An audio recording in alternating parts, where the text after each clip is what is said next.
Hati-hati. Anda merasa aman memiliki saldo besar di bank. Padahal, secara matematis, Anda sedang dirampok oleh inflasi 3-5% setiap tahunnya tanpa disadari. Saya sering melihat banyak dari Anda di usia produktif bekerja sangat keras, kaum burnout, hanya untuk membiarkan uang tersebut mati di tabungan konvensional. Saya akan membongkar mengapa kebiasaan menabung yang diajarkan orang tua kita dulu kini justru menjadi cara tercepat untuk menjadi miskin secara sistematis. Mari kita bicara angka secara realistis. Bayangkan, Anda memiliki 100 juta rupiah yang mengendap di rekening bank konvensional. Anda merasa bangga, merasa memiliki jaring pengaman. Namun, mari kita bedah faktanya. Rata-rata bunga tabungan saat ini hanya berkisar di angka 0,1% hingga 1% per tahun. Itu pun belum dipotong pajak bunga dan biaya administrasi bulanan yang terus menggerus saldo Anda. Warning.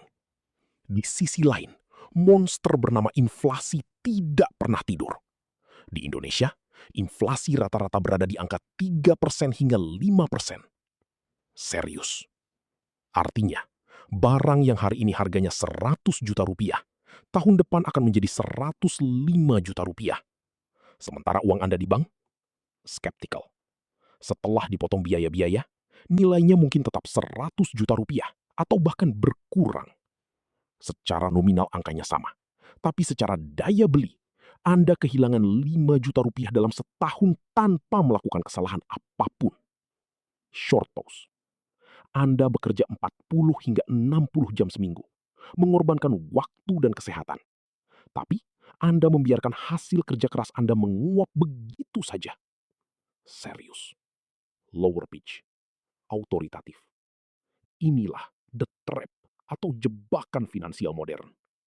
Institusi finansial menyukai nasabah yang hanya gemar menabung, karena mereka bisa menggunakan uang Anda untuk diputar kembali ke instrumen investasi yang jauh lebih menguntungkan bagi mereka. Sementara Anda hanya diberikan ampas bunganya saja. Analytical. Strategi menabung yang aman ini mungkin berhasil bagi generasi orang tua kita di tahun 80-an atau 90-an, ketika bunga deposito masih menyentuh 2 digit. Tapi di era ekonomi sekarang, strategi tersebut sudah usang dan berbahaya bagi masa depan finansial Anda. Excited, high energy, professional coach. Jika Anda ingin berhenti menjadi korban sistem dan mulai membangun kekayaan yang sesungguhnya melalui instrumen yang tepat seperti saham, reksadana, atau emas, pastikan Anda menekan tombol subscribe sekarang juga. Di Info Finansial Global, kita akan membedah strategi cerdas menuju financial freedom yang nyata, bukan sekedar ilusi keamanan di buku tabungan. Mari kita mulai bedah strateginya. Mari kita bedah data secara objektif. Saya ingin Anda melihat angka yang sering kali terabaikan di balik kenyamanan aplikasi mobile banking Anda. Mari kita bicara tentang realitas kejam antara inflasi versus bunga bank. Di Indonesia, data menunjukkan bahwa rata-rata inflasi tahunan berada di kisaran 3% hingga 5%. Ini bukan sekedar angka statistik. Ini adalah kecepatan di mana harga barang dan jasa naik setiap tahunnya. Sekarang, saya ingin Anda membuka mata lebar-lebar melihat bunga tabungan bank Anda. Di bank konvensional besar, bunga tabungan jarang sekali menyentuh angka 1%. Bahkan, setelah dipotong pajak bunga sebesar 20% dan biaya administrasi bulanan, bunga itu Anda seringkali mendekati 0 atau bahkan negatif jika saldo Anda kecil. Secara matematis, daya beli Anda berkurang setiap detiknya. Saya ingin Anda memahami konsep real return atau imbal hasil real. Rumusnya sederhana. Bunga yang Anda dapatkan dikurangi inflasi. Jika bunga bank Anda 1% dan inflasi berada di angka 4%, maka secara real Anda sebenarnya mengalami kerugian 3% per tahun. Mari kita gunakan simulasi konkret.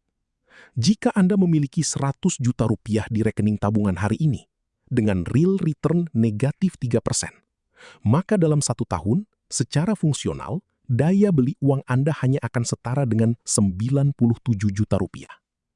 Angka di layar ponsel Anda mungkin masih tertulis 100 juta rupiah, tetapi jumlah barang yang bisa Anda beli dengan uang tersebut sudah berkurang drastis. Anda harus menyadari, bahwa uang tunai di bank bukanlah kekayaan. Uang tunai hanyalah alat tukar yang nilainya terus menyusut. Menyimpan seluruh aset Anda di bank sama saja dengan membiarkan kekayaan Anda bocor secara perlahan. Inilah mengapa kaum burnout yang bekerja keras dari pagi sampai malam namun hanya menaruh uangnya di tabungan akan merasa bahwa mereka tidak pernah benar-benar maju secara finansial. Sudah saatnya Anda berhenti menjadi penonton yang melihat nilai uangnya menguap. Kita harus mulai berpikir seperti investor, bukan sekedar penabung. Jika Anda ingin tahu bagaimana cara membalikkan keadaan ini dan menempatkan uang Anda di instrumen yang benar-benar bekerja untuk Anda, pastikan Anda subscribe ke Info Finansial Global sekarang juga. Kita akan membahas tuntas jalan menuju financial freedom yang terukur dan logis. Mari kita lanjut ke bagian di mana kita akan membedah instrumen apa yang sanggup melawan monster inflasi ini. Sekarang, saya ingin Anda mengubah total cara pandang Anda terhadap uang. Berhenti menjadi seorang penyimpan dan mulailah menjadi seorang pemilik atau owner. Mengapa? Karena dalam sistem ekonomi modern, penyimpan adalah pihak yang paling dirugikan, sementara pemilik aset adalah pihak yang memenangkan permainan. Inilah saatnya Anda menerapkan protokol investasi strategis yang saya susun, agar uang Anda benar-benar bekerja untuk Anda. Langkah pertama, batasi saldo bank Anda secara ketat. Pahami bahwa bank hanyalah tempat transit dan pengamanan jangka pendek, bukan tempat membangun kekayaan. Gunakan saldo di rekening bank Anda hanya untuk dana darurat, dengan batas maksimal 6 kali dari total pengeluaran bulanan Anda. Jika pengeluaran rutin Anda adalah 10 juta rupiah per bulan, maka 60 juta rupiah adalah angka maksimal yang boleh menganggur di tabungan. Selebihnya, itu adalah modal yang harus segera dipindahkan ke instrumen produktif. Jangan biarkan sisa uang Anda mati perlahan dimakan biaya administrasi dan inflasi. Langkah kedua, alokasikan minimal 20% dari gaji atau penghasilan bulanan Anda untuk metode dollar cost averaging atau DCA.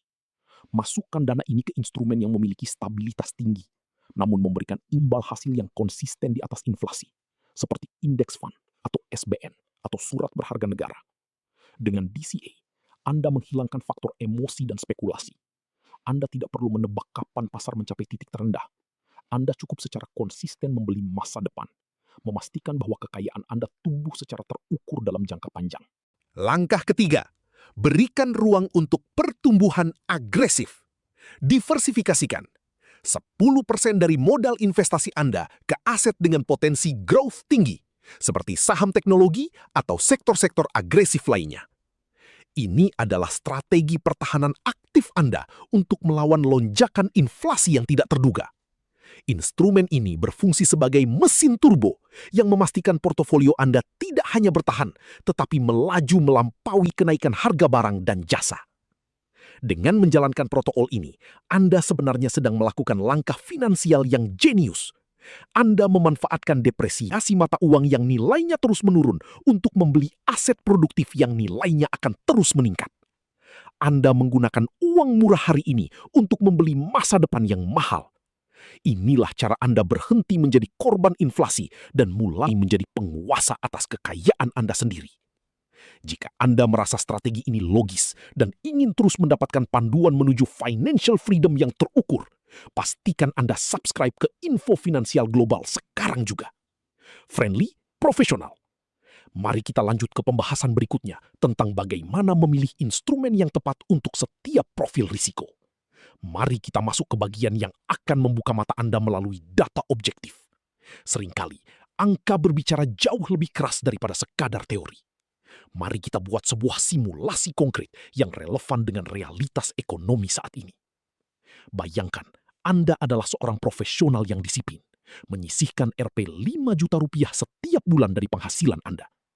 Jika Anda memilih skenario pertama, yaitu menyimpannya di tabungan bank konvensional dengan bunga yang nyaris 0%, maka dalam 15 tahun, total uang yang terkumpul adalah Rp 900 juta. Kedengarannya besar?